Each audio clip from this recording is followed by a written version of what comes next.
Selamat sore dan salam sejahtera untuk kita semua. Yang kami hormati, Bapak Andra selaku founder Wedaya Indonesia. Yang kami hormati Bapak Ade Kurniawan ST selaku narasumber pada kegiatan hari ini. Yang kami hormati panitia penyelenggara dari Wedaya Indonesia dan Gembi Universitas Sulawesi Barat, serta teman-teman peserta yang berbahagia.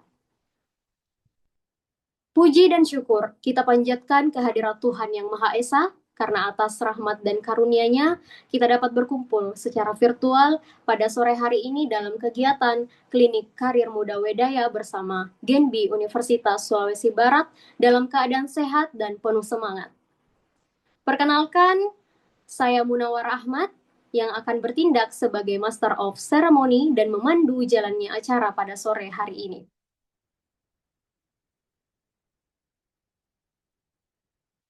Semoga kegiatan ini dapat berjalan dengan lancar serta memberikan manfaat bagi kita semua, khususnya dalam menambah wawasan dan mempersiapkan diri menghadapi dunia kerja. Baik, teman-teman, sebelum acara dimulai secara resmi, kami memberikan waktu sejenak kepada peserta yang baru saja bergabung untuk melakukan registrasi serta menyesuaikan perangkat Zoom masing-masing.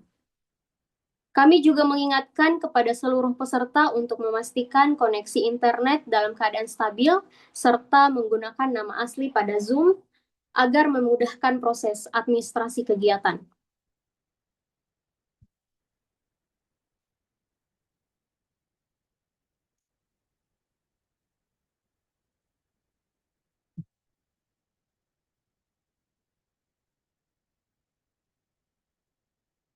Baik, teman-teman, sebelum kita memasuki pemaparan materi utama pada sore hari ini, ada baiknya kita mengenal terlebih dahulu secara singkat mengenai apa itu Wedaya Indonesia serta program Klinik Karir Muda yang sedang kita ikuti bersama. Untuk itu, kepada Bapak Adra selaku founder Wedaya Indonesia, kami persilahkan untuk menyampaikan pengenalan singkat mengenai Wedaya Indonesia serta gambaran umum mengenai program Klinik Karir Muda kepada para peserta dalam waktu kurang lebih 5 menit. Kepada Bapak Adra, waktu dan tempat kami persilahkan. Assalamualaikum, selamat sore semuanya. Terima kasih untuk Mbak MC ya, Kakak Munawaroh Ahmad, dan juga terima kasih kami ucapkan kepada narasumber yang sudah hadir, Bapak Ade Kurniawan, salam kenal Bapak, dan juga untuk teman-teman dari Genbi Unisulbar ya, selamat datang dan selamat bergabung di seri Klinik Karir Muda bersama Wedaya Indonesia. Hari ini Wedaya Indonesia hadir, ada tim yang hadir. Saya selaku founder dan juga CEO dari Weda Indonesia, ada Bapak Sofian Rendi, ada Ibu Amanda Sofiana, ada Ibu Josephine Damanik, dan nanti mungkin akan ada tim yang lain juga akan bergabung gitu ya. Untuk kenalan sebelum kita masuk ke sesi materi, mohon izin kepada narasumber kami menampilkan terlebih dahulu ya. Siap tentang Wedai Indonesia, boleh dibantu? Bisa tolong dibukakan enable settingnya untuk share screen, panitia atau Ya, bisa. hostnya. Nanti di akhir sesi kami izin juga akan Silahkan, menyampaikan sudah dibuka. form kehadiran ya buat teman-teman Genbi ya. Semoga hari ini pada semangat karena kita kedatangan narasumber yang luar biasa. Ya, sebelum kita masuk ke sesi materi, mungkin kami sedikit berkenalan lah dengan teman-teman Genbi semua. Kami dari Wedai Indonesia. Boleh next. Terdiri dari beberapa anggota board ya. Ada board director dari Weda Indonesia, saya sendiri Adra Sari ya, selaku founder dan CEO-nya. Ada Bapak Sofian Rendi, itu co-founder dan juga nanti sebagai program koordinator. Ada Bapak Singgi selaku CFO-nya, ada Ibu Arum CMO-nya, kemudian ada Ibu Amanda Sofiana, CTO, dan juga ada tim kami dari tim program Ibu Josephine Damanik dan juga Bapak Alfit juga nanti akan Boleh. Next. Jadi Widaya Indonesia ini adalah berdasarkan Kep Menteri Hukum Nomor AHU 00053994 AH 0104 tahun 2026. Kebetulan kami sudah secara legal ya sebagai sebuah yayasan ataupun NGO yang bergerak di bidang sosial. Umumnya sih untuk mempercepat kenaikan SDM di Indonesia melalui tiga hal. Yang pertama pendidikan, kesehatan, dan juga keahlian. Nah, Wedaya Indonesia ini sebenarnya sudah berjalan beberapa tahun belakangan, 5 tahun yang ke belakang. Eh, Asal katanya mungkin dari wi itu artinya kami dan juga daya ya berarti mampu yang menekankan pentingnya kesadaran bersama ya terutama untuk perempuan, anak-anak dan juga pemuda nih. Teman-teman Gen B ini termasuk pemuda-pemuda yang kita harapkan nanti kita semua akan berdaya gitu ya. Jadi intinya WD Indonesia ini dibentuk karena keinginan mulia kami juga untuk memajukan peradaban bangsa Indonesia sejalan dengan kualitas manusianya. Jadi meningkatkan kualitas sumber daya manusia di Indonesia gitu ya. Boleh selanjutnya kami memiliki visi untuk bersama-sama mewujudkan generasi tangguh untuk Indonesia berdaya. Visinya adalah untuk menjadi penggerak utama dalam membentuk generasi terdidik, sehat, dan berdaya untuk mendukung terwujudnya Indonesia Emas 2045 yang inklusif dan berkelanjutan. Jadi dengan ada beberapa misi seperti peningkatan akses pendidikan, kemudian kesadaran tentang hidup sehat gitu ya, ada edukasi dan layanan berbasis komunitas, kemudian pembekalan untuk perempuan, anak-anak, dan juga generasi muda nih, termasuk kita-kita semua ya. Mungkin di sini generasinya generasi Z kali ya. Masih Z apa udah masih Z ya? Masih Z. Ada Bapak Ibu juga yang dari milenial mungkin ya yang bergabung. Kemudian kita untuk sama-sama bisa berkontribusi dalam membangun komunitas yang inklusif, tangguh, dan juga berkelanjutan. Jadi mungkin itu sekilas ya mengenai visi dan juga misi yang kita harapkan nanti di 2045 kita menjadi Indonesia emas yang beneran Indonesia emas gitu. Jadi kita sama-sama capai gitu ya. Nah, Weda Indonesia ini sendiri juga mendukung dari ada program SDGs yang kami prioritikan. Ada 3, ada di goal 3 itu terkait kesehatan dan well-being, kesejahteraan. Yang goal 4 itu terkait quality education dan goal 8 itu terkait decent work and economic growth. Nanti kaitannya sama keterampilan atau kapasitas SDM lah ya untuk bekerja dengan pekerjaan yang layak. Nah, Widaya Indonesia sendiri secara aktif mendukung Global Goals 17 SDGs ini yang 3 diantaranya yang tadi menjadi fokus misi Widaya. Nah, mungkin boleh next kita cepet. Oke, nah tadi seperti yang saya sampaikan di awal ya tentang About Us, tentang Widaya, kami ini servisnya itu atau ruang lingkup layanan Widaya Indonesia itu fokus kepada 3 hal, pendidikan, kesehatan, dan juga keahlian. Boleh selanjutnya? Nah, mungkin berdasar dari adalah problematika yang mungkin menggerakkan kami untuk membuat yayasan ini. Yang pertama karena SDM yang belum kompeten gitu ya.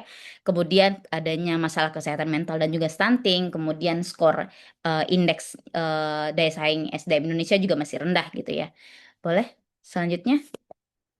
Nah, dari latar belakang tersebut gitu, kami ingin memaksimalkan dan memanfaatkan fokus demografi yang ada di Indonesia melalui program sosial Wedaya. Nanti ada juga sebenarnya program Box Daya yang menjadi program andalan kami ke depannya gitu ya. Next. Nah, jadi ini ada beberapa program secara umum kami akan menyampaikannya. Ada program Wedaya Pojok Baca. Nah, ini tuh sasarannya adalah masyarakat umum, remaja dan juga dewasa. Nanti akan ada buku-buku, donasi buku, kemudian Pojok Baca dari Wedaya Indonesia ke beberapa tempat termasuk commuter reading spot, stasiun, MRT dan lain sebagainya. Jadi ini yang kedua ya. Yang kedua ini yang hari ini kita lakukan ya teman-teman semua, ada klinik karir muda. Jadi memang penerima manfaat yang kita harapkan itu adalah mahasiswa dan lulusan baru nih.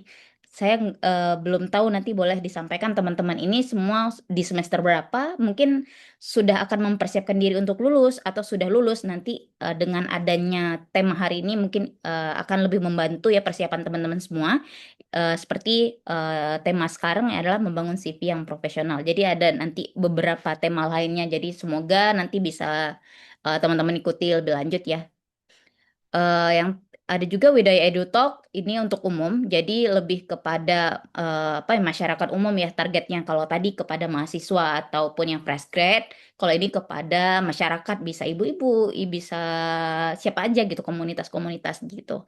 Jadi ada pendidikan kesehatan, pendidikan umum, kemudian pendidikan keahlian.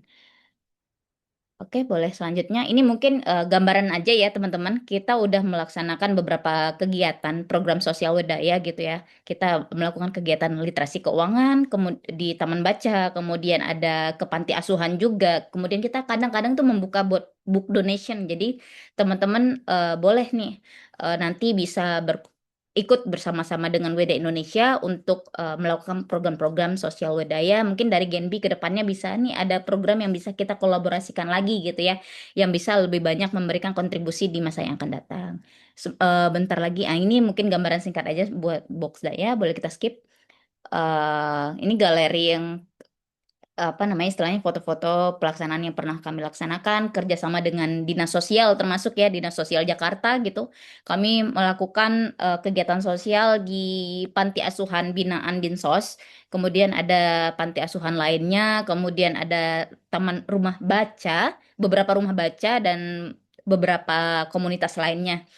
Nah, mungkin terakhir ya di tahun 2025 salah satu CMO kita juga nggak hanya di Indonesia ya, kita tuh coba mencari insight-insight baru gitu. Nah, CMO kita salah satu menjadi apa ya penerima dari UN Future Action Summit di Malaysia tahun lalu. Jadi harapan ke depannya mungkin bisa kita kolaborasikan dengan Genbi ya. Singkat lebih lanjut lagi, next. Nah, mungkin teman-teman semua kita ke apa Wida Indonesia ini punya apa ya ya website. Jadi mana tahu nanti teman-teman mau baca lebih lanjut tentang Wedaya atau pengen bertanya gitu ya, Wedaya ini apakah gitu. Bisa join atau misalkan pengen kalau mau kolaborasi dari Genbi bisa menghubungi kemana? Bisa ke kontak yang ini atau melalui Bapak Sofian Rendi ya, kebetulan Bapak Sofian Rendi ada di Sulbar ya teman-teman ya. Jadi harapannya ke depannya mana tahu kita ada project bareng lagi bisa offline, kalau sekarang online mana tahu nanti bisa offline gitu. Jadi yayasan kami bertempat di Jakarta Selatan. Mungkin itu dulu ya teman-teman semua perkenalan dari Weda Indonesia. Kiranya nanti bisa kita lanjutkan dengan materi dari Bapak Kurniawan. Demikian KKMC, saya kembalikan. Baik. Terima kasih kami ucapkan kepada Ibu Andrasari atas penjelasan singkat mengenai WDA Indonesia serta program klinik karir muda yang sangat inspiratif ini. Baik teman-teman, selanjutnya kita akan memasuki acara inti, yaitu penyampaian materi dengan topik CV dan job searching. Topik ini tentunya sangat relevan bagi kita semua, khususnya bagi mahasiswa maupun first grad yang sedang mempersiapkan diri untuk memasuki dunia kerja. Melalui sesi ini kita akan belajar bersama menyusun CV yang baik dan profesional, serta memahami strategi yang tepat dalam mencari peluang kerja. Tanpa berlama-lama lagi, kepada Bapak Ade Kurniawan ST selaku narasumber, waktu dan tempat kami persilahkan untuk menyampaikan.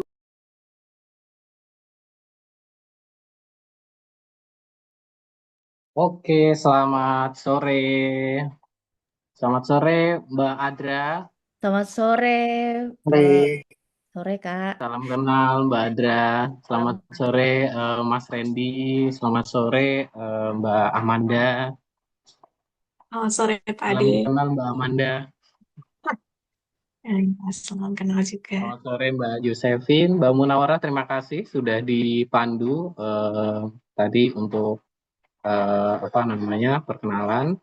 Mungkin Pak Randy ini mungkin boleh ditampilkan ya? Oh dari Mas Randy apa dari saya?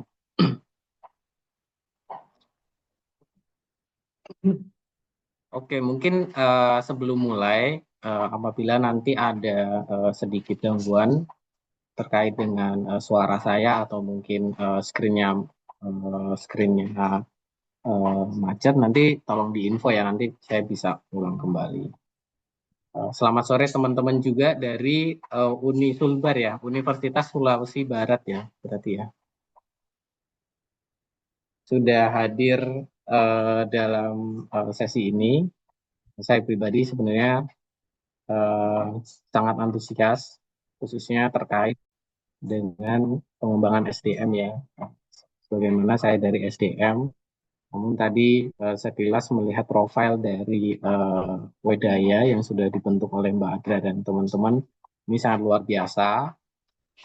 Senang sekali saya bisa membantu teman-teman Wedaya untuk mungkin menebar manfaat ya, kiranya menebar manfaat bagi teman-teman mahasiswa Universitas Sulawesi Barat, dengan harapan nanti setelah sesi ini mungkin secara teoritikal mungkin saya kurang banyak menyampaikan gitu ya. Jadi banyak akan saya sampaikan terkait dengan praktis, lalu juga tips-tips yang harapannya nanti teman-teman bisa mengaplikasikan dalam pembuatan CV teman-teman, lalu juga nanti harapannya bisa memberikan tips juga terkait dengan job searching. Baik, sebelum kita mulai mungkin boleh next slide Mas Randy. Nah, mungkin kita enaknya perkenalan dulu ya, seperti kata pepatah bapak-bapak dan ibu-ibu zaman dulu, gitu, bahwa tak kenal maka tak sayang. Nah, nama saya Ade Kurniawan. Jadi ini nama pemberian dari orang tua saya. Jadi saya menikmati aja namanya gitu. Nanti kalau biasanya nama Ade Kurniawan itu kalau dicari di sosial media itu munculnya banyak banget. Mungkin memang dulu tujuannya untuk menyembunyikan identitas ya. Jadi biar lebih private aja gitu.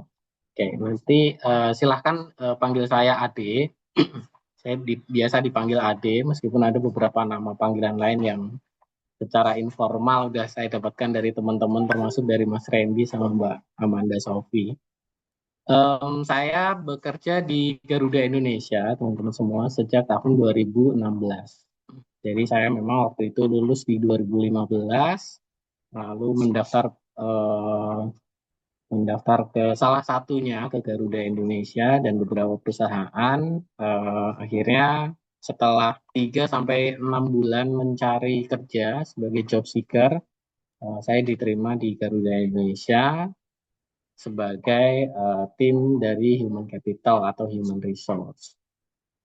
Nah, di Garuda Indonesia saya ada beberapa assignment atau penugasan. Saya pernah mengelola organization development. Mungkin kalau dari teman-teman psikologi, kalau ada ya, itu organization development mungkin cukup familiar. Lalu ada rewards, itu terkait dengan penggajian. Dan yang saat ini saya ditugaskan menjadi talent management.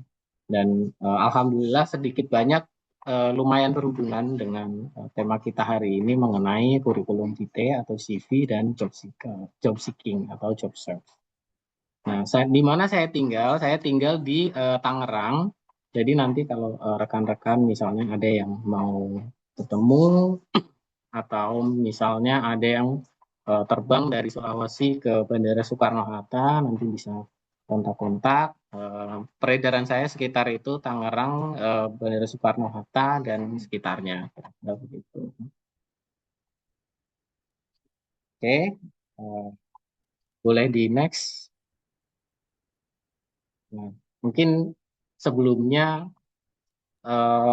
kita masuk ke materi, kita mungkin perlu pemahaman juga sebenarnya CV itu apa sih? Kenapa CV itu penting? Pertama, CV itu adalah salah satu atau suatu dokumen yang meringkas atau mensummarize seseorang, diantaranya berisi education atau pendidikan, experience, pengalaman, skill atau keahlian, dan achievement atau pencapaian. Nah, kalau saya sebagai talent management ya yang sedikit banyak menghandle juga mengenai rekrutmen, achievement ini sebenarnya sangat jarang ini teman-teman. Jadi teman-teman job seekers atau kandidat pendaftar itu sangat jarang menampilkan achievement. Padahal ini sangat penting. Jadi ini mungkin salah satu fokus poin kita juga.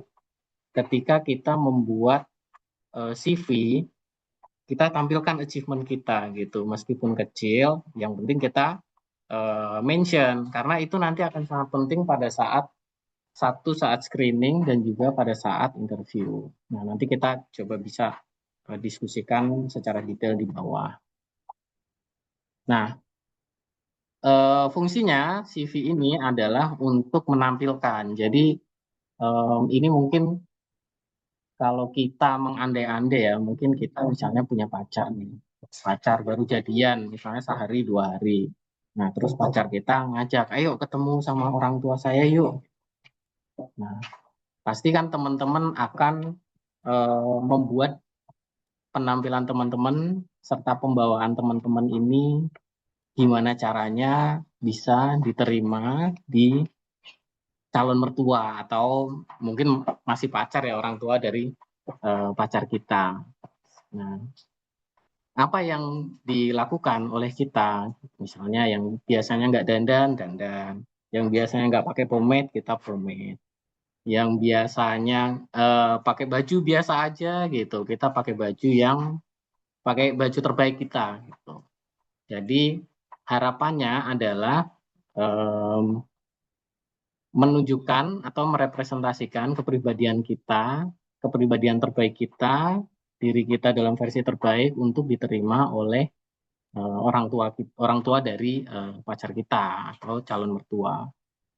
Pengandaiannya mungkin seperti itu, tapi ya nanti disesuaikan aja karena CV ini kan nanti kita bahas lebih kepada job seeking ya. Jadi gimana caranya kita punya CV yang bisa dilihat menarik oleh recruiter sehingga kita punya kesempatan yang lebih besar untuk ke next step atau proses selanjutnya dari proses rekrutmen. Oke, lalu CV itu harus mencerminkan apa saja atau harus memuat apa saja gitu. CV ini sebenarnya tidak cuman isinya bukan cuman daftar riwayat hidup teman-teman atau data mengenai profil teman-teman, tapi lebih kepada CV ini sangat powerful untuk menjelaskan sebenarnya siapa sih kita ini gitu. Lalu apa aja sih yang bisa kita perbuat dalam hal ini konteksnya apabila kita melakukan lamaran pekerjaan ya, melamar pekerjaan, artinya apa yang bisa kita kontribusikan untuk perusahaan yang kita lamar. Nah, itu harus termuat dalam CV. Jadi mungkin mulai sekarang teman-teman bisa untuk mensortir informasi-informasi apa saja yang sewajibnya atau sebaiknya termuat dalam sebuah kurikulum vitae daripada menampilkan semua data yang teman-teman punya, misalnya mulai dari nomor KTP, lalu dari alamat dan lain sebagainya. Ini coba kita buat lebih ringkas agar tepat sasaran sesuai dengan apa nih yang dilihat oleh rekruter atau perusahaan yang merekrut kita. Nah, CV ini juga menampilkan alasan gitu, harus bisa menjadi alasan kenapa kita harus merekrut teman-teman semua. Jadi selain hanya sebagai daftar riwayat hidup atau daftar data-data mengenai profil kita, kita juga menampilkan nilai tawar kita apa melalui CV ini. Misalnya saya punya pengalaman dalam perbaikan misalnya perangkat komputer. Itu kita wajib tampilkan dan sebaiknya itu menjadi poin yang utama dalam CV kita. Jadi tidak hanya misalnya kita magang atau misalnya kita punya pendidikan sebagai misalnya SMA atau SMK misalnya IT. Lalu kita magang di perusahaan PT Information Solution gitu. Tidak hanya itu, tapi kita sebaiknya menampilkan juga kontribusi kita apa gitu. Yang saya sudah sampaikan tadi, achievement kita apa atau at least hal-hal apa saja yang sudah kita lakukan sehingga itu dapat menjadi nilai tawar yang dilihat oleh rekruter. Oh, ternyata kandidat ini memiliki suatu kontribusi atau keahlian yang mungkin akan bermanfaat bagi perusahaan yang dituju atau perusahaan yang merekrut. Oke, nextnya Mas Randy boleh. Nah, mengapa CV itu sangat penting? Nah, ini mungkin alasan-alasan ya, kenapa CV itu penting sih? Kenapa CV itu perlu kita buat benar-benar lebih ringkas, namun lebih poinnya lebih padat. Itu kenapa? Karena yang pertama, mungkin tadi sudah saya sampaikan mengenai kalau kita misalnya ke rumah mertua ya, first impression itu sangat penting. Jadi untuk diketahui oleh teman-teman semua, seorang rekruter dalam melakukan rekrutmen itu membaca sekian ribu atau mungkin sekian puluh ribu CV dalam waktu yang sangat terbatas. Sehingga apa yang dilakukan, rekruter hanya akan melihat poin-poin penting yang ada di CV. Jadi jangan sampai kita menampilkan data-data atau uraian informasi yang tidak jelas. Karena itu nanti akan mereduksi penilaian dari seorang rekruter. Lalu CV itu juga sebagai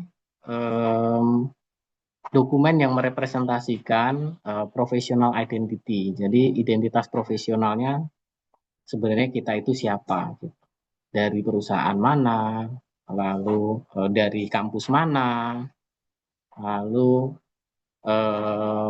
dari keluarga yang mana, lalu dari daerah mana, itu kita representasikan melalui CV-nya kita. Nah, poin 3 yang paling penting adalah highlight your skill, experience, and achievement. Nah, kembali ya, ini skill, experience, dan achievement. Keahlian, pengalaman, dan pencapaian ini sangat penting.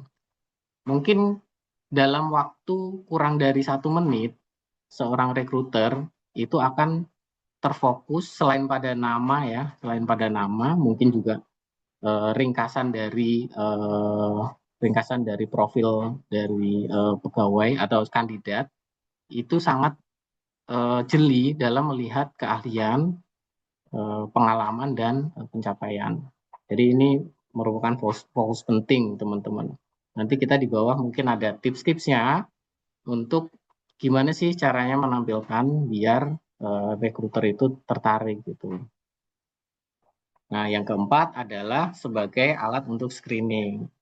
Mungkin juga selain screening, ini nanti CV ini akan dipakai sampai dengan teman-teman diterima di suatu pekerjaan.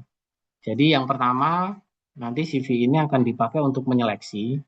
Seleksi awal itu menggunakan CV, meskipun ya teman-teman beberapa company, perusahaan, atau mungkin sebagian besar sekarang itu meminta data kita dalam bentuk isian atau form. Tapi most of recruiters itu menggunakan CV untuk menyeleksi. Yang pertama, selain recruiter ini lebih mudah dalam mengidentifikasi terkait dengan motivasinya, lalu background-nya, CV ini juga lebih secara sense itu lebih mudah dinilai oleh seorang rekruter untuk memahami profil dari kandidat dalam waktu yang sangat singkat. Nah, kita ke next-nya. So, sebelumnya Mas Randy, maaf. Nah, mungkin ada tambahan sedikit dari saya terkait dengan tadi proses menyeleksi CV yang sangat cepat ya. Mungkin nggak nyampe 1 menit itu kita harus sudah menyelesaikan satu CV karena yang mendaftar relatif bisa ribuan atau bisa puluhan ribu. Nah, yang sangat penting yang mereka biasa lihat satu edukasi. Jadi jangan sampai lupa untuk menampilkan edukasinya di di kampus mana, lalu jurusannya apa, itu sangat penting untuk ditampilkan. Yang kedua adalah relevant experience atau activity. Jadi nggak ini experience ini nggak cuman ini ya teman-teman ya, nggak cuman dari pekerjaan atau misalnya magang atau kerja praktek, tapi juga aktivitas-aktivitas lain misalnya, misalnya teman-teman tergabung dalam Karang Taruna atau dalam organisasi, ini juga sangat penting. Hal ini nanti akan menjadi poin untuk digali oleh rekruter pada saat teman-teman lolos ke tahap interview.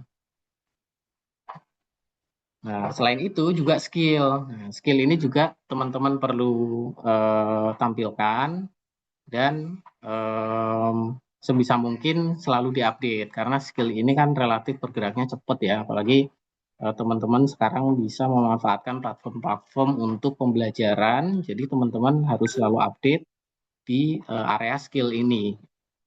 Nah, selanjutnya adalah clear and well organized layout. Nah, ini penting banget teman-teman. Jadi membuat CV itu tidak harus selalu yang apa ya namanya ya, yang mewah atau yang banyak ikonnya atau yang mungkin variasinya banyak gitu. Tapi membuat CV itu layoutnya harus terstruktur. Nah, nanti saya ada contohnya. Harus terstruktur karena sekali lagi rekruter ini hanya punya waktu 1 menit untuk melihat. Jadi dia akan screening satu lembar, dia hanya akan melihat hal-hal penting yang sekiranya ada di saya sampaikan, skillnya, experience-nya, lalu pencapaiannya, dan sedikit mengenai edukasinya atau pendidikannya.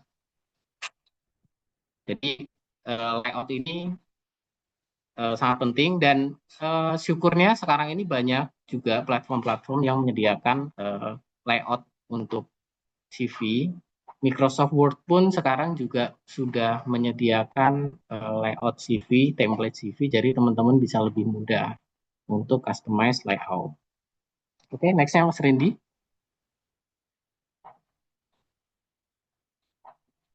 Nah, ini mungkin contohnya, teman-teman, ada 3 macam CV. Yang pertama, yang konvensional, ini mungkin zaman saya dulu yang mencari pekerjaan ini menampilkannya yang konvensional CV. Dan di sini karakternya dia di layoutnya dibagi menjadi 2. Yang pertama adalah terkait dengan personal info yang sebelah kiri, yang isinya kontak, lalu isinya personal skill atau personal preference. Yang sebelah kanan isinya lebih kepada profesional profilnya. Ada pendidikan, ada organisasi atau ekstrakurikuler, pengalaman kerja, achievement atau prestasi, dan lain-lain. Nah, yang bagian tengah untuk layoutnya itu namanya ATS CV. Nah, ini salah satu layout yang termasuk juga yang sudah diakomodir di Microsoft Word atau platform-platform pembuatan CV yang ada di internet. Nah, biasanya kalau untuk ATS CV ini lebih mudah bagi rekruter. Tapi tergantung juga pada jenis company-nya. Untuk company-company yang sifatnya yang sudah berdiri lama atau dia secara bisnis sudah besar dan sudah mapan, itu biasanya preferensi kita itu melihat yang tengah ini, yang ATS CV ini teman-teman. Karena apa? Karena ATS ini background-nya simple, sederhana, informasinya juga tidak bias, artinya tidak ditambahkan dengan efek-efek yang lain, jadi membuat rekruter itu merasa lebih nyaman dan tidak banyak beban untuk mengurangi bias dari sisi desain atau dari sisi warna dan lain sebagainya. Ini salah satu CV yang mungkin saya rekomendasikan untuk teman-teman. Namun nanti tolong dilihat juga perusahaan yang mau dicari itu yang seperti apa. Nah, mungkin kalau yang terakhir itu kreatif CV, ini juga bagus. Ini juga bagus di sini karakternya dia banyak warna, lalu lebih informal. Biasanya digunakan untuk mencari pekerjaan yang sifatnya di tempat-tempat yang mungkin startup atau creative agency yang relatif mungkin tidak membutuhkan atau sifatnya tidak terlalu mempermasalahkan apabila CV-nya itu kurang formal. Gitu. Jadi nanti silahkan dilihat teman-teman sesuai kebutuhan. Teman-teman mau mendaftar misalnya BUMN, nah BUMN kemungkinan akan prefer untuk CV yang bagian tengah gitu. Tapi kalau misalnya teman-teman ternyata mau daftar di Tokopedia atau di misalnya startup-startup yang mungkin ada di wilayah teman-teman gitu, mungkin atau advertising itu mungkin yang kreatif ini bagus nih, gitu, cocok, gitu, sesuai dengan gaya dari perusahaan itu sendiri. Oke, boleh di next, Randy. Oke, nah ini mungkin saya membahas salah satu template ya, teman-teman. Ini lebih cenderung ke ATS CV. Nah, di dalam CV itu paling tidak susunannya seperti ini. Jadi yang paling atas itu berisi nama dan personal kontak. Jadi nggak perlu ngasih nomor KTP atau alamat rumah dan lain sebagainya teman-teman. Karena nanti alamat rumah, KTP, NPWP, dan lain-lain itu akan dimintakan juga pada saat kita sudah diterima. Jadi don't worry, kita cukup menampilkan nama, lalu mungkin domisili kita di mana, email, dan nomor HP yang bisa dihubungin. Oke, lalu yang kedua berisi tentang education atau pengalaman, terutama ini khususnya untuk teman-teman yang fresh graduate ya. Ini sangat penting untuk kita tampilkan education itu di awal-awal atau di layout pertama setelah personal information. Nah, yang ketiga itu adalah pengalaman, work experience. Yang keempat, organization atau leadership experience. Nah, nomor 3 dan 4 ini tidak hanya nanti dilihat tidak hanya pada saat proses rekrutmen, tapi juga akan digunakan pada saat interview, baik interview oleh HRD maupun interview oleh user. Nah, mungkin nanti di sesi berikutnya kita coba dalami lebih baik, lebih dalam ya untuk rekrutmennya.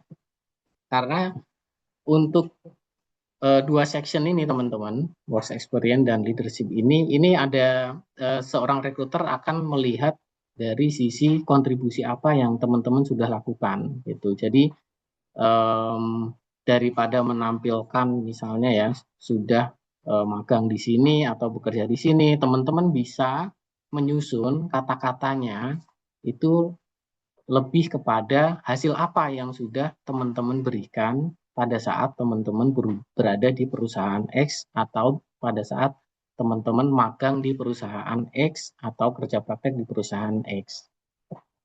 Itu nanti akan menjadi poin yang bagus untuk digali oleh seorang rekruter atau interviewer pewawancara untuk melihat, memverifikasi teman-teman ini beneran punya kontribusi yang bagus atau tidak pada saat teman-teman magang, kerja praktek, dan lain sebagainya.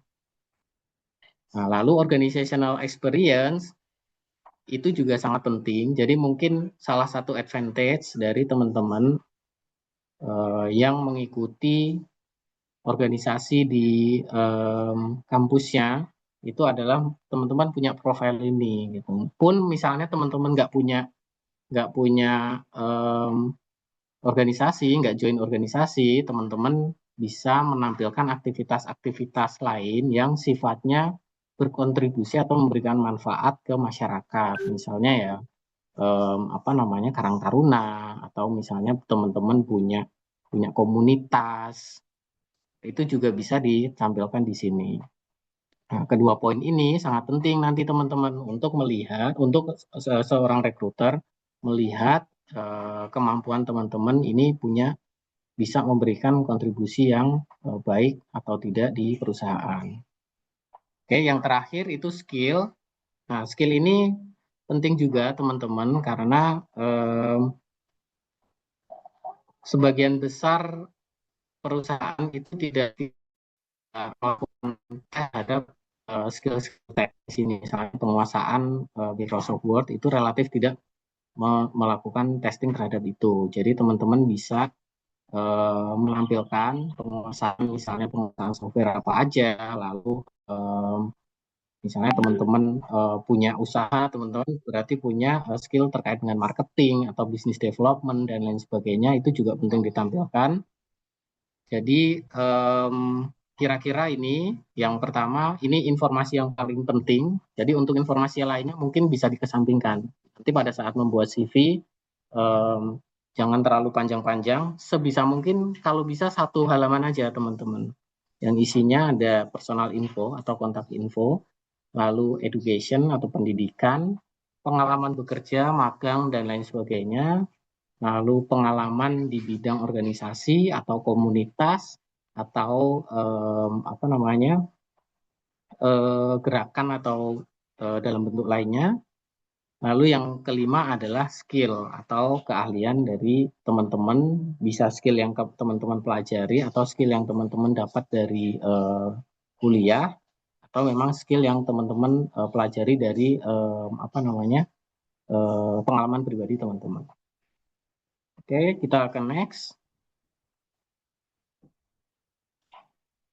Nah, mungkin kita coba masuk ke tips-tips untuk menjaga CV teman-teman agar CV-nya bagus ya. Yang pertama adalah CV dibuat berdasarkan atas target perusahaan atau target job opportunity yang kita mau capai. Jadi jangan CV itu dibuat satu general dipakai untuk semua keperluan. Jadi nanti teman-teman misalnya punya target, teman-teman mau masuk BUMN gitu misalnya, atau mau masuk multinational company. Nanti teman-teman harus pakai bahasa Inggris kalau multinational company. Tapi kalau ke BUMN tidak harus bahasa Inggris, misalnya seperti itu. Jadi di customize atau didesain itu sesuai dengan teman-teman mau ke arah mana nih. Kalau misalnya nanti teman-teman mau ke advertising, nanti teman-teman mungkin ubah sedikit layoutnya menjadi yang versi kreatif gitu, tidak memakai ATS gitu. Lalu yang kedua adalah gunakan layout yang profesional dan jelas. Jadi jangan terlalu berbelit-belit, layoutnya yang simple tapi poinnya padat. Gitu. Mungkin beberapa poin seperti yang sudah saya sampaikan sebelumnya. Yang ketiga adalah always proofread your CV. Gitu. Jadi nanti kalau teman-teman udah bikin, itu coba konsultasiin ke teman satunya. Ini kira-kira udah mudah dipahami nggak? Intinya tulisan-tulisannya mudah dipahami nggak? Kira-kira ada masukan atau enggak? Itu juga penting. Jadi meminta saran dari peers-nya, atau kalau misalnya teman-teman punya mentor atau punya senior yang misalnya sudah bekerja di perusahaan, teman-teman bisa juga manfaatkan untuk konsultasi terkait dengan CV gitu. Nah, yang keempat adalah highlight achievement, jangan hanya tanggung jawab. Kalau misalnya teman-teman magang atau kerja praktek atau mungkin bekerja, itu yang di highlight adalah pencapaiannya gitu. Jadi apa yang sudah dikontribusikan teman-teman. Jadi jangan menuliskan terlalu banyak mengenai tanggung jawabnya. Misalnya magang di perusahaan IT gitu. Apa yang sudah dikontribusikan? Misalnya mengurangi proses atau mengurangi jumlah kertas yang di print karena membuat membuat aplikasi yang dapat digunakan untuk memproses suatu transaksi gitu. Nah, itu penting. Jangan hanya misalnya saya magang di perusahaan IT ini selama sekian tahun gitu, atau sekian bulan, itu kurang ada poinnya gitu. Jadi di highlight untuk yang achievement atau upayanya. Nah, yang terakhir adalah include a short personal summary. Ya, jadi ini sebenarnya tambahan aja. Kalau memang secara experience itu teman-teman sudah cukup banyak atau pengalaman teman-teman banyak baik dari organisasi, teman-teman bisa menambahkan ringkasan dari pengalaman teman-teman yang nanti ditampilkan di bagian awal, mungkin setelah nama. Nah, itu mungkin akan menjadi salah satu poin yang bagus. Next-nya.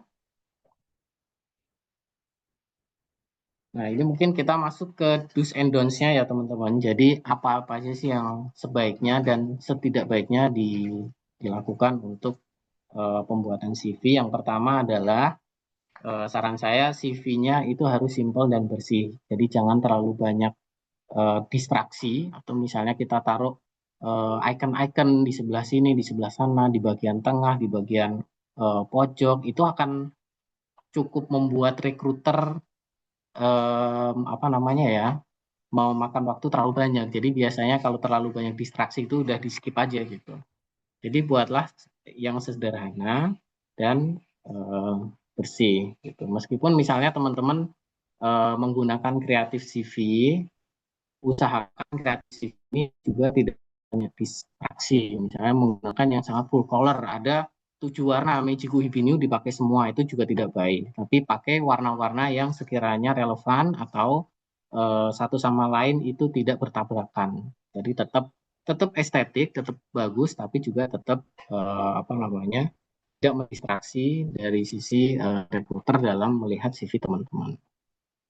Nah, yang kedua, customize CV teman-teman untuk posisi atau opportunity yang teman-teman tuju. Jadi misalnya teman-teman mau ke BUMN dengan mau ke advertising, nanti teman-teman bedakan CV-nya tergantung dengan apa namanya, perusahaan yang teman-teman mau tuju. Lalu yang ketiga adalah highlight relevant experience, so soft skill with real impact dan hard skill. Nah, poin ini yang tadi sebenarnya sudah saya sampaikan. Jadi pengalaman ini perlu di-highlight dan fokus kepada impact-nya gitu. Di penulisan pengalaman selain dari perusahaan maupun lamanya kapan, sebagai apa, itu juga teman-teman bisa menjelaskan 1-2 poin mengenai impact teman-teman apa, kontribusi teman-teman apa, atau pencapaian teman-teman apa. Nah, hard skill ini yang bagian terakhir tadi teman-teman. Jadi keahlian teman-teman, misalnya keahlian dalam menguasai software atau keahlian misalnya dalam ilmu tertentu itu juga baik untuk disampaikan di CV. Next-nya, Randy. Nah, ini yang jangan dilakukan. Satu, membuat CV yang terlalu rumit, baik dari sisi layout maupun dari sisi konten, gitu ya. Jadi selain informasi-informasi yang saya sarankan tadi, mungkin sebaiknya di-keep aja. Informasi-informasi yang sekiranya tidak perlu itu apa namanya, tidak perlu ditampilkan di CV. Yang kedua adalah sending the same CV to every job. Tadi yang sudah saya sampaikan juga, di customize berdasarkan target teman-teman mau bekerja di mana. Jangan satu CV dipakai untuk ke semua. Sebaik-baiknya itu coba dikorelasikan dengan peran yang dituju atau perusahaan yang dituju. Yang ketiga adalah making it too personal. Nah, ini mungkin terlalu banyak data pribadi yang disampaikan di CV, itu juga tidak bagus dan bukan menjadi informasi utama seorang rekruter itu melihat CV teman-teman. Jadi jangan terlalu banyak data pribadi ya. Nah, yang keempat ini penting juga ini. Biasanya kita cenderung meninggi-ninggikan kontribusi kita. Itu juga dihindari teman-teman. Karena apa? Karena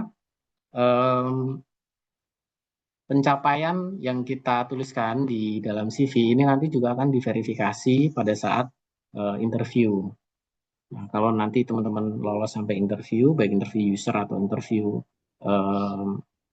HR, HRD, nanti mereka akan mengkonfirmasi seberapa benar dari achievement yang teman-teman sampaikan. Jadi sampaikanlah apa adanya. Yang penting kontribusi teman-teman itu apa gitu, karena nanti yang dibaca akan kontribusi teman-teman, bukan numbers atau misalnya teman-teman mengklaim bahwa saya mencapai mengefisienkan misalnya 2 miliar per bulan, bukan itu, tapi lebih kepada kontribusi teman-teman dalam rangka efisiensi itu apa. Nah, yang kelima adalah menyebutkan soft skill atau apa namanya, kemampuan leadership atau kemampuan attitude teman-teman itu tanpa bukti. Jadi mungkin sama dengan nomor 4, semuanya nanti akan diverifikasi pada saat rekrutmen. Jadi jangan sampai kita menampilkan hal-hal yang mungkin kayaknya ini bagus untuk ditampilkan, tapi sebenarnya kita tidak melakukan, gitu teman-teman. Nanti itu akan tidak bagus. Lalu yang keenam adalah ignoring hard skill. Jadi hard skill ini perlu ditampilkan sekali lagi teman-teman untuk menjadi salah satu daya tawar juga teman-teman ke perusahaan yang akan dituju. Oke, kita bisa next.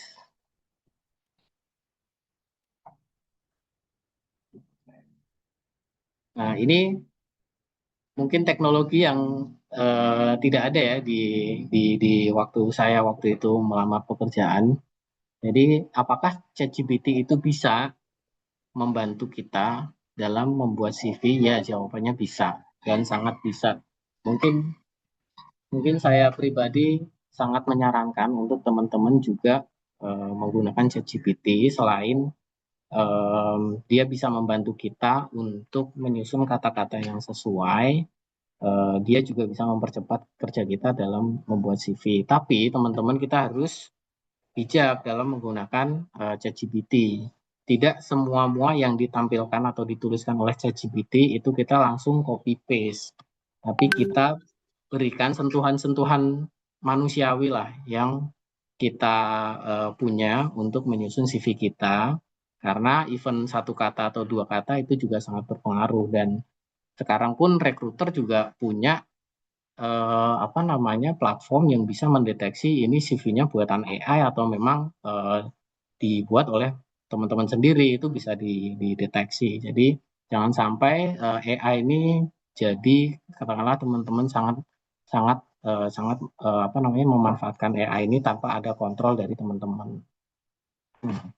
Mungkin ya untuk keuntungan kita menggunakan AI adalah yang tadi, bahwa struktur katanya itu bisa lebih efektif, SPOK-nya itu lebih bagus, lalu dia juga biasanya ngebantu untuk mengenerate kata-kata profesional ya yang biasa digunakan di apa namanya, di pekerjaan profesional, mempercepat juga. Nah, apabila teman-teman butuh translasi ke Inggris, dia juga bisa membantu dalam mentranslate. Tapi make sure juga teman-teman belajar bahasa Inggris juga. Jangan sampai nanti udah ditranslate bagus, ternyata pada saat dites bahasa Inggrisnya nggak bagus juga. Nah, itu juga kena juga nanti.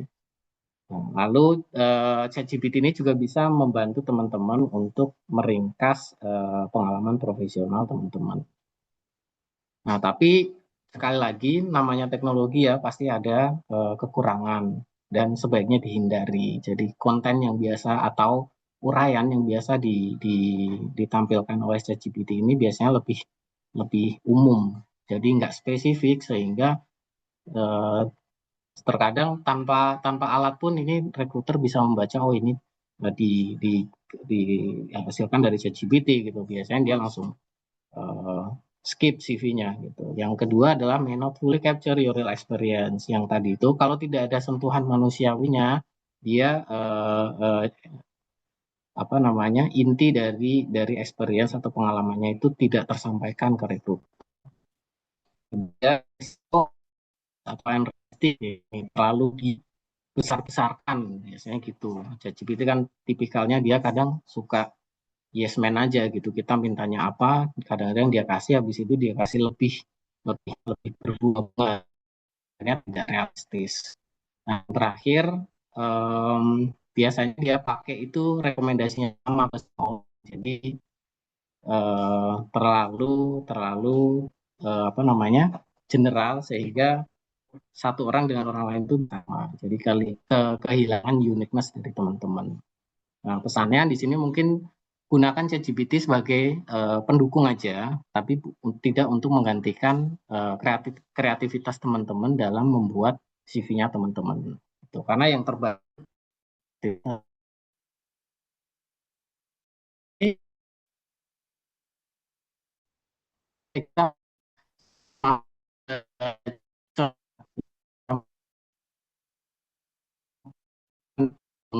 CV kita cukup clear, tapi kalaupun misal masih ada yang mau ditanyakan, saya berharap sih ada sesi tanya jawab, atau nanti misalnya ada yang sekiranya belum jelas, nanti bisa secara pribadi bisa ditanyakan ke saya melalui email atau mungkin nanti nomor HP saya. Nah, kita masuk ke job search tips. Yang pertama adalah CV itu menjadi sangat penting karena satu-satunya dokumen yang dilihat oleh rekruter pertama adalah CV. Selain mungkin kalau misal teman-teman ada WhatsApp, mungkin kenalan via WhatsApp ya itu bisa jadi salah satu keuntungan juga. Tapi biasanya untuk fresh grade ini kan yang mendaftar ribu-ribuan pasti nggak ada waktu atau nggak ada kesempatan untuk reach langsung ke rekruter.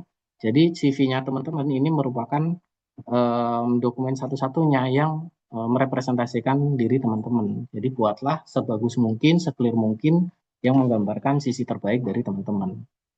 Yang kedua adalah buat targeted opportunity. Jadi jangan semua langsung didaftar secara random, pokoknya bukannya apa, kita daftar semua. Jangan seperti itu karena nanti akan mengurangi efektivitas waktunya teman-teman. Jadi buatlah mungkin teman-teman punya satu bucket atau satu cluster yang teman-teman targetin itu di mana gitu. Seperti contohnya kita pada saat memilih universitas, pada saat SBMPTN atau SNMPTN, itu kita kan punya 3 sampai 4 pilihan. Jadi pilihan pertama, tier pertama itu yang teman-teman pengenin misalnya yang targetnya tinggi nih, misalnya BUMN Pertamina katakanlah seperti itu.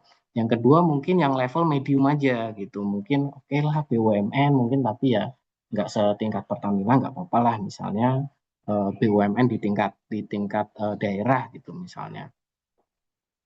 Lalu buat juga yang tier ketiga, jadi tiering atau clustering seperti ini nanti membantu teman-teman agar lebih efektif dalam mendaftar, sehingga waktu teman-teman nggak sia-sia, yang akhirnya nanti kalaupun misal tidak diterima atau tidak dipanggil ya menjadi frustasi sendiri, kenapa sih kok nggak dipanggil, udah daftar sebegini banyak masa nggak ada yang nyangkut gitu. Jadi buatlah target, buatlah prioritas ya teman-teman. Nah, yang ketiga adalah gunakan multiple job search platform. Nah, sekarang itu ada LinkedIn, ada Kaliber, ada Jobstreet, dan lain sebagainya. Glints juga. Nah, itu dipakai aja teman-teman. Itu bisa membantu teman-teman untuk mendapatkan kesempatan yang lebih besar, lebih terbuka. Nah, selain hanya digunakan, ini juga pelajari platform ini tuh algoritmanya seperti apa gitu. Misalnya LinkedIn tentunya beda dengan Kaliber atau Jobstreet, beda juga dengan Glints. Nah, ini dipelajari dan disesuaikan. Teman-teman harus menyesuaikan dengan gimana platform ini itu bekerja gitu. Gimana platform ini bisa membuat teman-teman bisa lebih lebih apa ya, lebih lebih muncul di rekruter.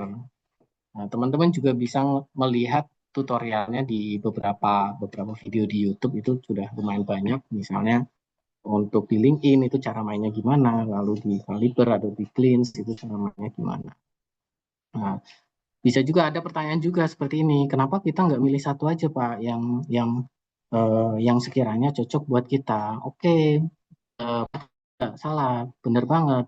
Kalau bisa milih satu yang paling tepat, boleh. Tapi mungkin yang perlu diperhatikan adalah kita posisinya sebagai pencari kerja, gitu. Jadi kita masih nggak tahu nih, kita tuh profesional expertise-nya di bagian mana, kita masih belum tahu. Sehingga sebaiknya kita yang menyesuaikan dengan platform-platform pada kerja itu nanti akan muncul kalau ini cocoknya kayaknya yang ini atau ini yang paling banyak ngasih ngasih apa namanya saya paling banyak diterimanya di platform ini itu nggak apa-apa nanti silahkan dilanjutkan. Nah, tapi di awal itu sebaiknya kita yang menyesuaikan kecuali kalau nanti teman-teman udah berpengalaman sekitar 5-10 tahun bekerja nanti teman-teman bisa pilih tuh apakah Kaliber, Jobstreet atau LinkedIn yang paling cocok dengan karir teman-teman kalau misal teman-teman mau mencari kerja di tempat lain. Oke, selanjutnya adalah build network teman-teman. Nah, ini penting banget. Jadi, jangan hanya berpikir bahwa mendapatkan pekerjaan itu dapat diraih dengan misalnya hanya berkuliah gitu. Kuliah itu sangat penting dan esensial dan wajib menjadi apa namanya? Wajib menjadi prioritas dasar, tapi itu saja tidak cukup. Teman-teman bisa apa namanya? Menjalin kerjasama atau network atau pertemanan dengan misalnya senior teman-teman atau peers di luar atau misalnya sama-sama pencari kerja itu buatlah jaringan network yang seluas-luasnya. Karena apa? Karena kesempatan itu bisa datang tidak hanya dari potensi atau kemampuan teman-teman sendiri, tapi bisa dari pihak lain atau teman-teman yang lain atau para job seeker yang lain. Jadi semua kesempatan ini gunakan dengan baik dan dengan bijak, teman-teman. Yang selanjutnya adalah persiapkan untuk interview. Nah, nanti untuk sesi ini mungkin nanti kita sesi interview nanti kita ketemu di sesi berikutnya. Apa aja yang sebaiknya teman-teman siapkan? Yang jelas interview ini nanti akan berhubungan dengan CV teman-teman khususnya bagian pengalaman dan pengalaman kerja, lalu pengalaman organisasi dan skills. Karena nanti recruiter akan menggali dari sana pada saat interview. Jadi pastikan teman-teman menulis dengan benar, menitik beratkan terhadap apa kontribusi teman-teman pada saat menuliskan pengalaman kerja dan pengalaman organisasi. Nah, yang terakhir adalah improve yourself. Jadi jangan berhenti belajar teman-teman sambil nyari kerja, teman-teman sambil belajar skill-skill baru atau belajar ke senior atau belajar ke mungkin dosen atau belajar kerja kerja praktek atau kerja part time atau sambilan itu sangat membantu teman-teman nanti untuk pada saat interview gitu. Oke, nextnya.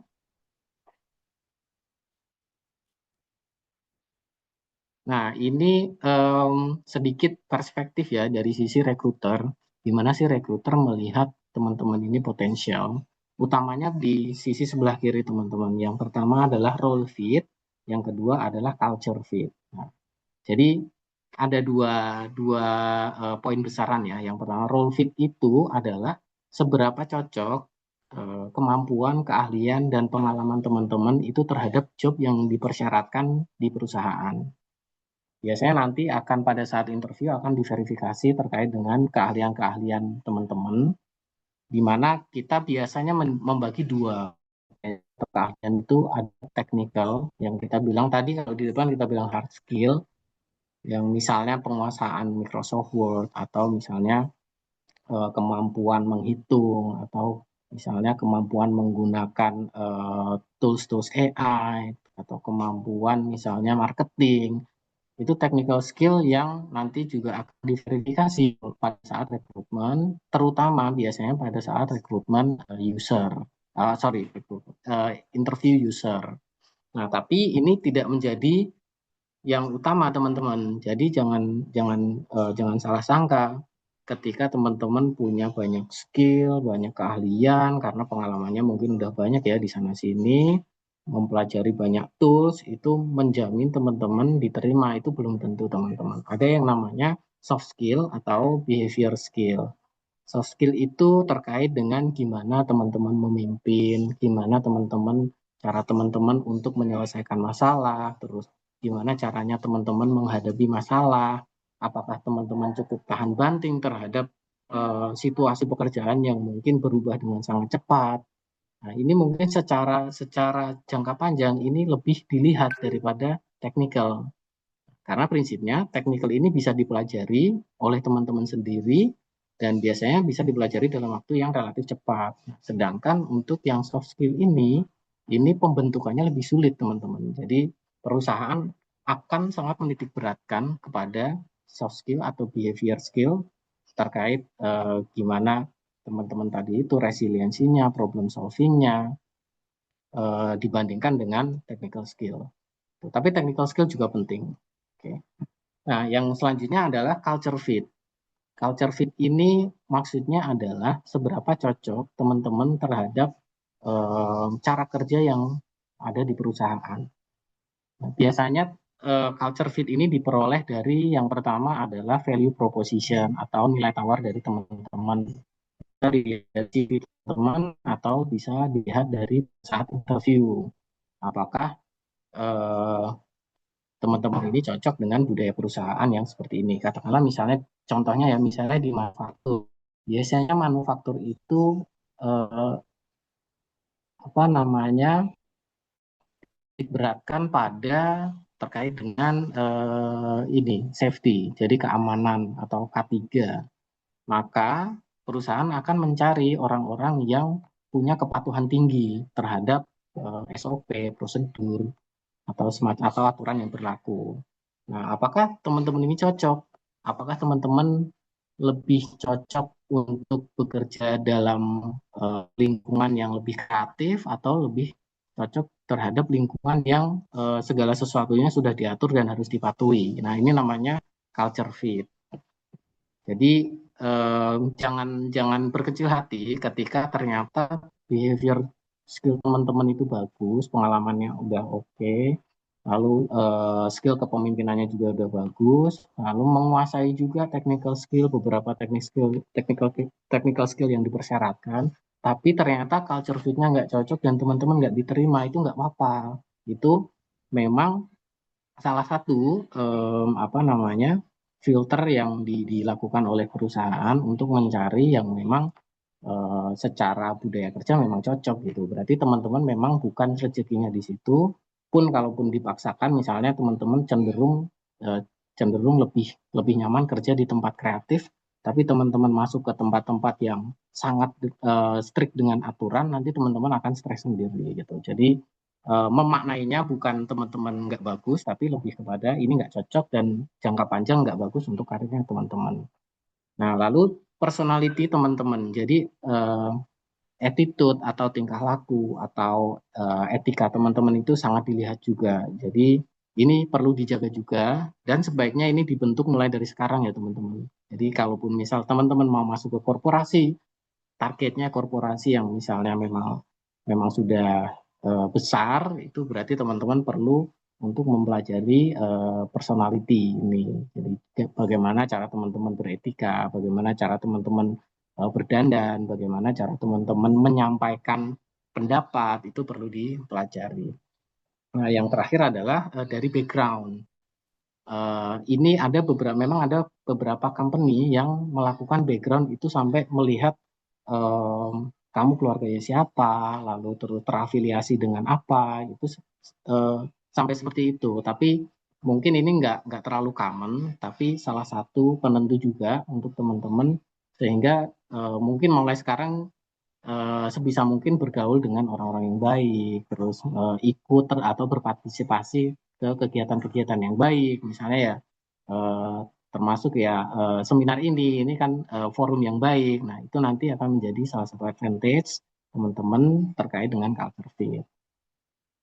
Jadi dua ini teman-teman tidak saling apa namanya, dua ini tidak mana yang penting satu atau dua, tapi dua-duanya ini sangat berpengaruh. Jadi dari sisi role fit maupun dari sisi culture fit. Lalu mungkin opini saya ya ini ya. Jadi saya punya opini bahwa berdasarkan pengalaman yang saya tempuh selama ini, kita melihat kandidat potensial itu secara sekilas itu seperti apa sih gitu. Yang pertama adalah mereka mampu menyampaikan pendapat itu dengan jelas. Jadi tidak berbelit-belit. Dia kalau mau menyampaikan ide itu tidak berbelit-belit, tidak biar kelihatan keren, tapi cukup FPOK-nya jelas, hasilnya jelas. Nah, kalau dia mau menginfluence atau mempengaruhi orang lain atau menyampaikan komplain atau menyampaikan ketidaksetujuan itu juga jelas. Jadi tidak banyak kata-kata atau embel-embel yang sekiranya provokatif atau membuat mereduksi inti dari apa yang mau disampaikan gitu. Jadi nanti teman-teman belajar komunikasi yang efektif itu seperti apa agar bisa mengartikulasikan apa yang dimaui teman-teman itu biar lebih jelas sehingga nanti akan menarik rekruter pada saat wawancara atau pada saat misalnya ada FGD atau LGD. Nah, yang kedua adalah emphasize reality and facts. Jadi kandidat-kandidat potensial itu biasanya melihat fakta itu menjadi sebuah data atau modal untuk mereka mendiagnosa apa masalah yang sebenarnya terjadi. Dari situ mereka ke poin 3. Mereka mengusahakan effort-effort atau action yang akan menghasilkan result terbaik gitu. Jadi tidak hanya tidak biar kelihatan keren, tapi memang mereka mendiagnosa fakta atau mendiagnosa realita dan mencoba untuk memberikan usulan yang menurut mereka resultnya akan result yang baik. Nah, yang keempat adalah they are willing to contribute. Jadi mereka punya kecenderungan, punya motivasi untuk selalu ikut serta dalam kontribusi gitu. Jadi enggak yang oh kalau teman saya ikut saya juga ikut deh. Oh kayaknya itu nggak cocok deh gitu. Tapi biasanya yang potensial itu mereka apa namanya punya inisiatif untuk tolong libatkan saya dong dalam ya apa namanya permasalahan ini gitu. Ikut membantu penyelesaian masalah. Nah, kira-kira poin 4 ini yang kita rekruter itu pikir bahwa oh orang ini punya potensial yang cukup besar dan mungkin kita bisa pertimbangkan untuk maju ke tahap selanjutnya. Nah, nanti seperti apa skema untuk menilai mungkin keempat ini ya, itu seperti apa nanti kita akan bahas di interview preparation. Jadi mungkin nanti di interview preparation itu nanti kita bisa jelaskan bagaimana menyusun kalimat-kalimat jawaban interview agar nanti apa namanya personality, lalu kemampuan soft skill teman-teman itu bisa lebih terlihat pada saat interview. Oke, nextnya. Nah, ini yang terakhir teman-teman. Yang terakhir karena saya ini ya apa namanya mungkin udah katakanlah udah tua gitu ya. Nah, teman-teman ini kan masih muda, jadi biasanya kita budayakan yang tua ini memberikan sedikit wisdom lah kepada yang muda agar yang muda itu bisa menjalani proses job searching ini bisa lebih efektif. Nah, kalau dari saya mencari pekerjaan itu memang untuk beberapa orang bisa jadi sangat mudah ya. Ibaratnya ada yang misalnya bapaknya siapa gitu atau dia ponakannya siapa gitu ya cepat aja dapat kerja gitu. Ya nggak apa-apa, itu memang rezekinya dia. Tapi untuk beberapa orang itu sangat menantang teman-teman, termasuk saya sendiri. Mencari kerja itu sangat menantang, sangat membutuhkan effort yang apa namanya kayak niatnya benar-benar emang kerja gitu. Tapi beberapa kali ditolak itu nggak apa-apa, tetap coba terus sembari teman-teman memperbaiki oh apa ya kira-kira yang bisa saya improve dari proses kemarin. Oh kemarin interviewnya seperti ini. Oh sebenarnya itu mencari apa ya? Mungkin saya harusnya bisa jawab seperti ini deh. Itu teman-teman lakukan. Jadi nanti once teman-teman siap, nanti rezeki itu bisa datang dari mana saja dan kapan saja, termasuk dari koneksinya teman-teman, termasuk dari misalnya senior teman-teman, atau dari mungkin CV-nya teman-teman yang sudah teman-teman perbaiki gitu. Jadi tetap berusaha teman-teman dan nanti jangan mudah menyerah. Kira-kira begitu. Mungkin itu Mbak Adra dan teman-teman semua yang bisa saya sharing. Mungkin nggak terlalu banyak ya. Selanjutnya saya kembalikan ke moderator. Baik, terima kasih kami ucapkan kepada Bapak Ade Kurniawan ST atas pemaparan materi yang sangat menarik dan bermanfaat bagi kita semua. Selanjutnya, kita akan memasuki sesi diskusi dan tanya jawab. Bagi teman-teman peserta yang ingin bertanya, dapat mengangkat tangan melalui fitur raise hand atau menuliskan pertanyaan di kolom chat. Dan sebagai bentuk apresiasi dari panitia, kami juga ingin menyampaikan bahwa akan dipilih 3 penanya terbaik pada sesi diskusi kali ini yang nantinya akan mendapatkan hadiah dari panitia. Oleh karena itu, teman-teman yang ingin bertanya silahkan memanfaatkan kesempatan ini dengan sebaik-baiknya.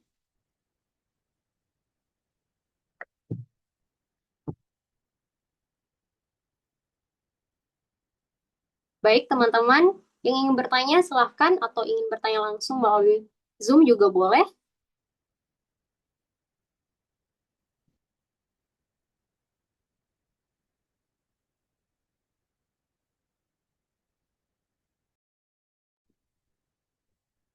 Sambil menunggu mungkin teman-teman peserta ini adalah penerima beasiswa Bank Indonesia, Pak Ade. Jadi dari Universitas Sulawesi Barat ya, Kak Unai ya.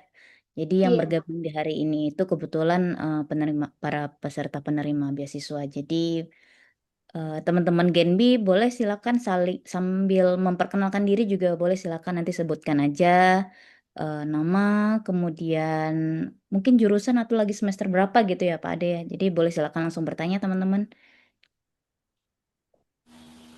Saya ingin bertanya, Kak.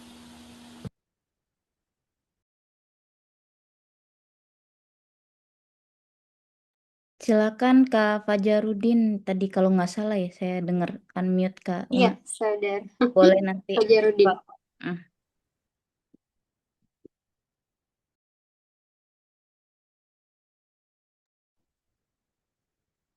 Silahkan, Saudara Fajarudin. Waktu dan tempat dipersilahkan. Oke, baik. Assalamualaikum warahmatullahi wabarakatuh. Perkenalkan, nama saya Fajaruddin. Saya dari Fakultas Ekonomi, jurusan akuntansi. Saya sekarang menjalani semester 8. Nah, begini Kak. Tadi Kak Ade Kurniawan sudah menjelaskan beberapa hal penting mengenai apa yang harus kita isi dalam CV. Nah, yang saya tadi dengarkan dan Kakak Ade Kurniawan tekankan itu dari segi pengalaman dan keterampilan. Yang saya ingin tanyakan adalah saya memang dari semester 8, tapi saya kurang dari segi pengalaman kerja, terkhususnya dari segi hal yang magang Kak, karena dari beberapa semester terakhir saya kurang dari segi pengalaman magang. Jadi apakah yang mana lebih penting Kak, dari segi pengalaman kerja atau dari segi keterampilan? Jikalau memang dari segi pengalaman kerja itu lebih penting, apakah sisi keterampilan kita itu bisa menutupi kekurangan kita dari segi pengalaman kerja? Apakah itu bisa menutupi kekurangan kita dari segi pengalaman kerja yang dilihat langsung oleh para rekrutmen atau HRDK? Sekian dari saya. Wassalamualaikum warahmatullahi wabarakatuh. Baik, mungkin saya izin dulu ini langsung dijawab atau nanti kita catat dulu? Boleh langsung dijawab ya. Oke, Mas Fajarudin, terima kasih pertanyaannya, luar biasa. Mungkin teman-teman yang lain luar biasa juga ya, ini penerima beasiswa dari Bank Indonesia ya Mbak ya. Ya pasti ini mungkin nanti lanjutannya karir path-nya mungkin ke Bank Indonesia ya Mbak ya, kita doakan saja. Oke, Mas Fajarudin,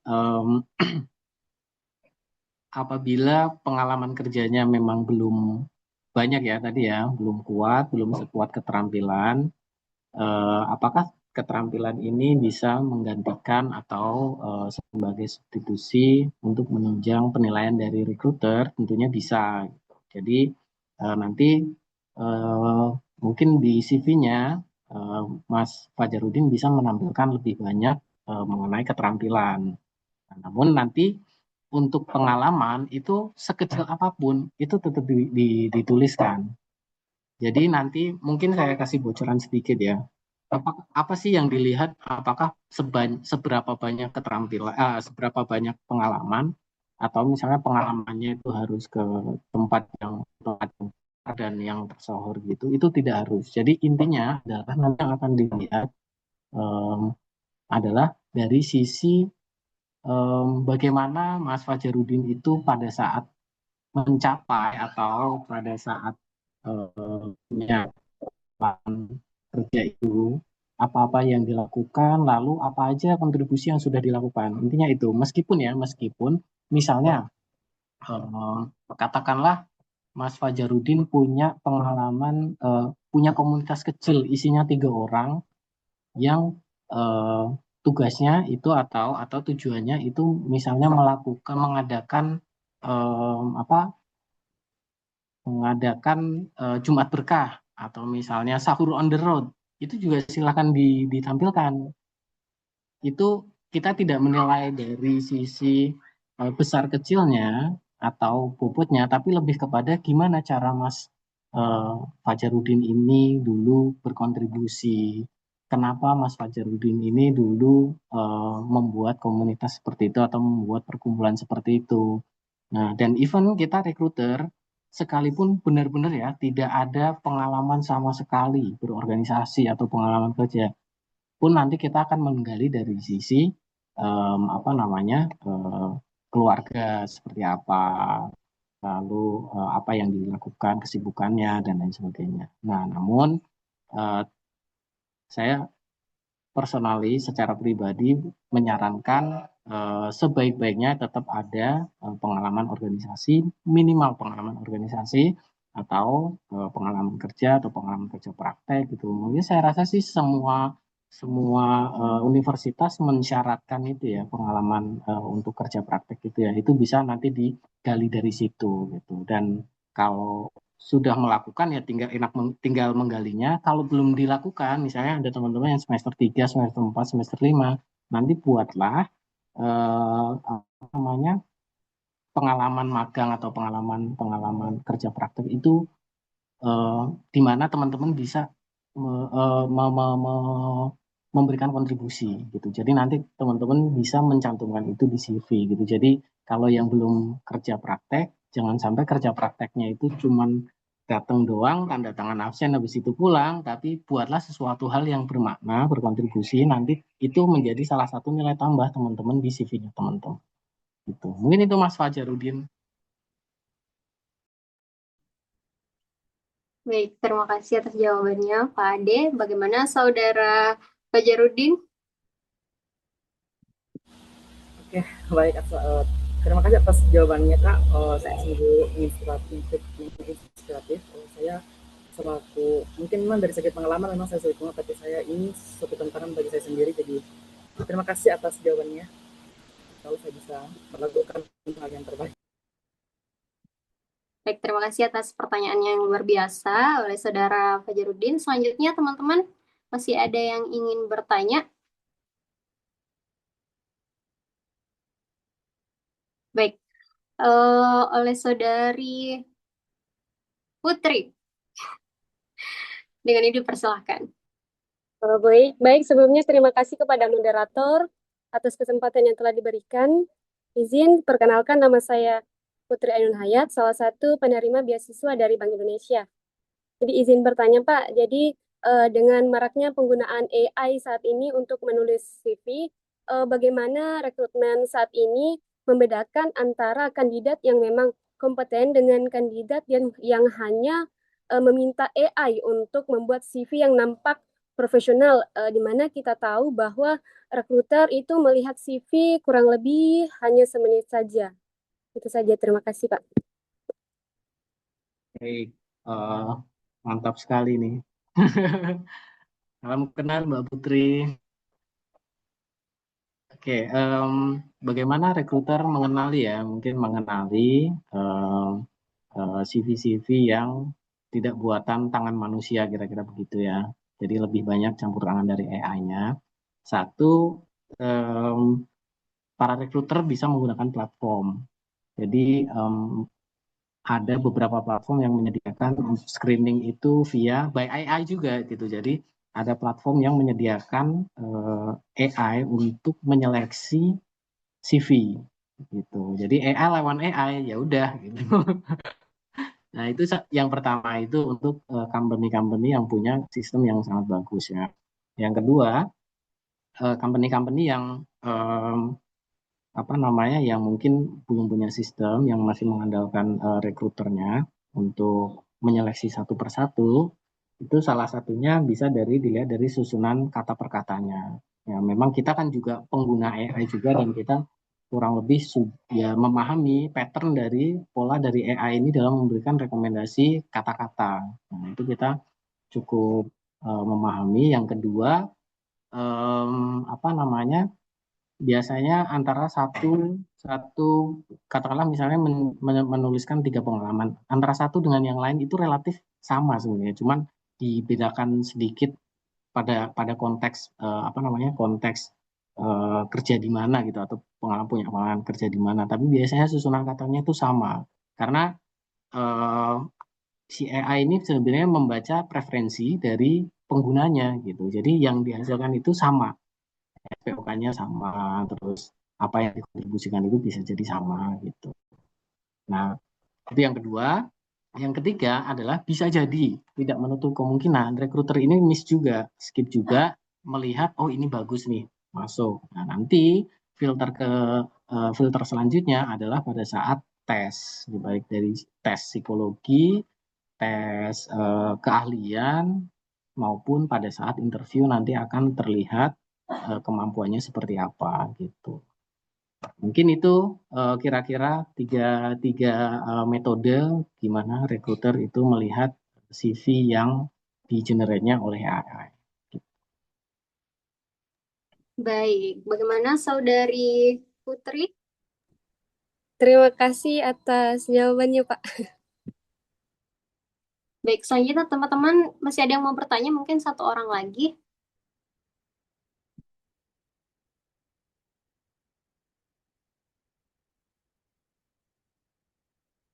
Bagi teman-teman yang mau bertanya, silahkan.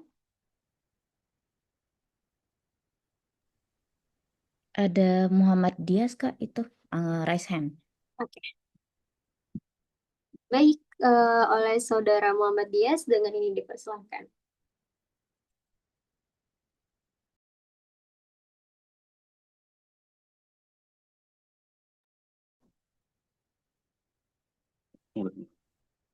Oke.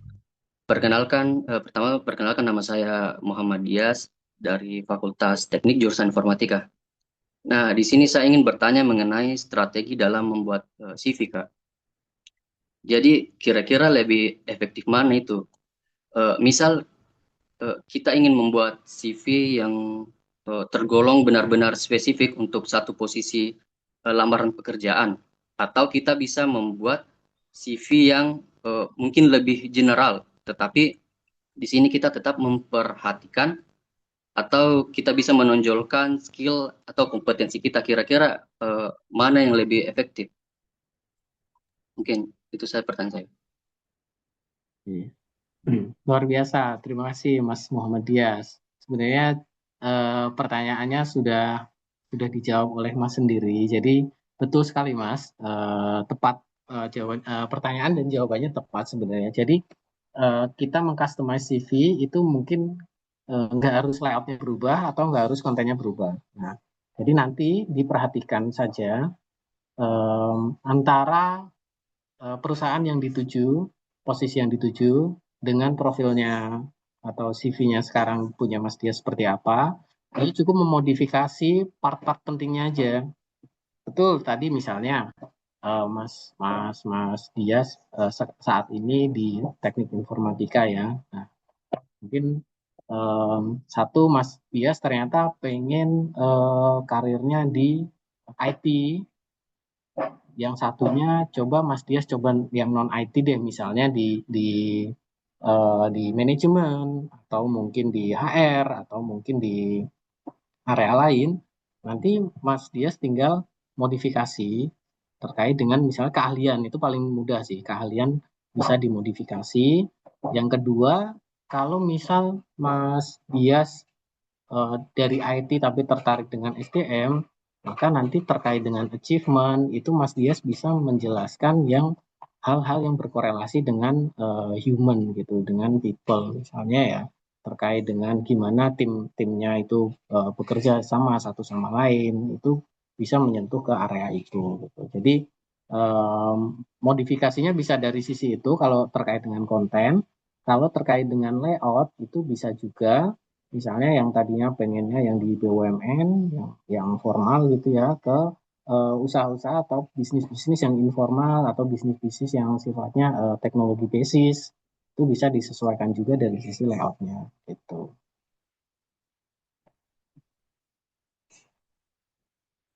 Jadi keduanya efektif, Mas Dias. Silakan disesuaikan dengan kebutuhan aja. Yang penting adalah utamanya adalah CV saya ini eye catchy gitu, sejalan dengan apa yang dicari sama perusahaan.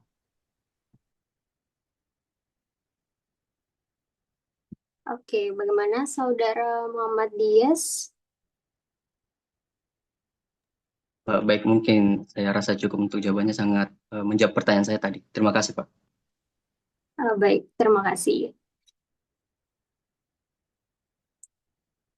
Terima kasih kepada teman-teman peserta yang telah menyampaikan pertanyaannya pada sesi diskusi hari ini. Saya ingatkan kembali teman-teman untuk mengisi form kehadiran yang telah dibagikan oleh panitia di kolom chat. Mohon untuk mengisi form kehadiran menggunakan nama lengkap atau nama asli ya, karena data tersebut akan digunakan dalam proses penerbitan sertifikat kegiatan. Mbak moderator, sepertinya ada yang nanya di kolom chat. Mungkin boleh, kalau boleh masih ada waktu, saya izin menjawab, nggak apa-apa ya. Baik Pak, boleh. Silahkan. Oke, dari Mas Ginting, terkait dengan si ATS, apakah boleh dari satu lembar? Boleh, nggak boleh? Tentunya boleh, satu boleh.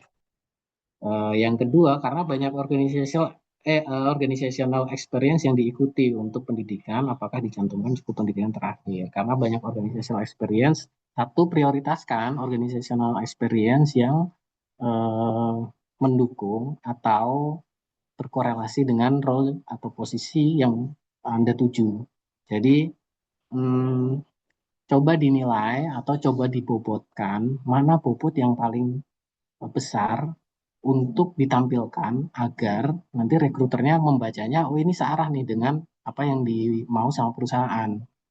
Nah, kalau memang semuanya berpengaruh, cari yang kontribusi masnya yang paling tinggi.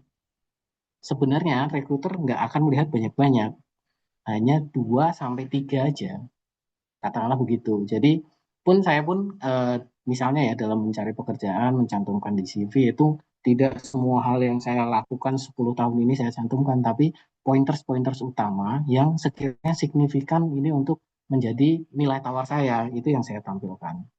Karena kalau misal 2 lembar sebenarnya nggak masalah, boleh. Kalau cuman rekruter ini kalau moodnya lagi bagus, ya dia oke lah baca kayaknya menarik nih kita baca lembar satu, lembar dua dan seterusnya. Tapi kalau loadnya memang benar-benar sudah tinggi, biasanya dia langsung aja halaman pertama, habis itu skip halaman pertama, lanjut halaman pertama, lanjut. Kira-kira seperti itu. Jadi untuk rekrutmen terutama ya fresh graduate, eh, biasanya yang banyak dilihat itu di halaman pertama gitu.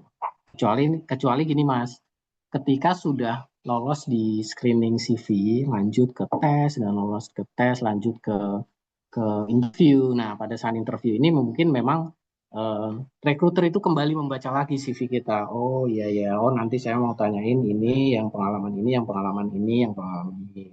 Seperti itu. Tapi yang digali memang nggak sebanyak itu juga gitu. Jadi paling 2 atau 3 apa namanya pengalaman yang menurut rekruter oh ini sesuai dengan atau ini akan mendukung si si si kandidat ini menceritakan kompetensinya dia apa gitu. Jadi saran saya sih jangan terlalu banyak atau bisa dimodifikasi dari sisi fontnya gitu. Tetap tetap terbaca tapi mungkin nggak terlalu besar. Oke, nah selanjutnya pertanyaan untuk pendidikan apakah yang dicantumkan cukup pendidikan terakhir atau bagaimana? Untuk di profesional atau di lulusan S1 ya, lulusan S1 itu biasanya bekerjanya di pekerjaan-pekerjaan yang sifatnya spesialis atau profesional. Itu cukup eh, terakhir saja. Atau misalnya S2, tampilkan S1-nya apa, S2-nya apa gitu. Tapi untuk SMA dan lain sebagainya relatif tidak dilihat sebenarnya gitu. Kira-kira itu Mas Muhammad Dias. Saya kembalikan ke moderator, silakan Mbak. Baik, Pak. Terima kasih banyak. Dan untuk penanya, saya ucapkan kembali terima kasih atas pertanyaannya. Mungkin untuk mengefisiensikan waktu, saya ingatkan kembali teman-teman untuk mengisi form kehadirannya.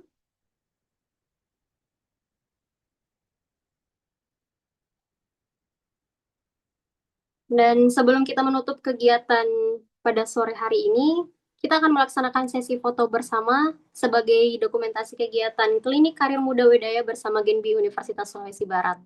Kami mohon kepada seluruh peserta untuk menyalakan kamera dan menampilkan wajah terbaiknya.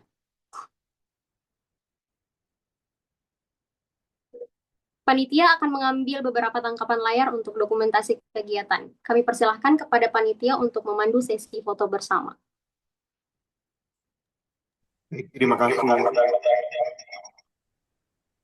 Terima kasih Mbak Una. Mungkin saya pandu ya Mbak. Kita 3 kali foto. Mungkin untuk sesi pertama. Baik, Pak. Saya hitung. 3, 2, 1. Selanjutnya sesi 2. Mungkin gaya yang fun kali ya. 3, 2, 1. Sesi ketiga. Saraknya mungkin ya. Saraknya. 3, 2, 1.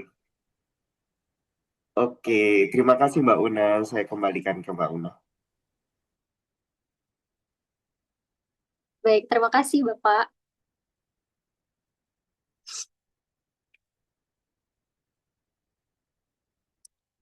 Baik, terima kasih teman-teman yang telah berpartisipasi dalam sesi foto bersama ini. Selanjutnya,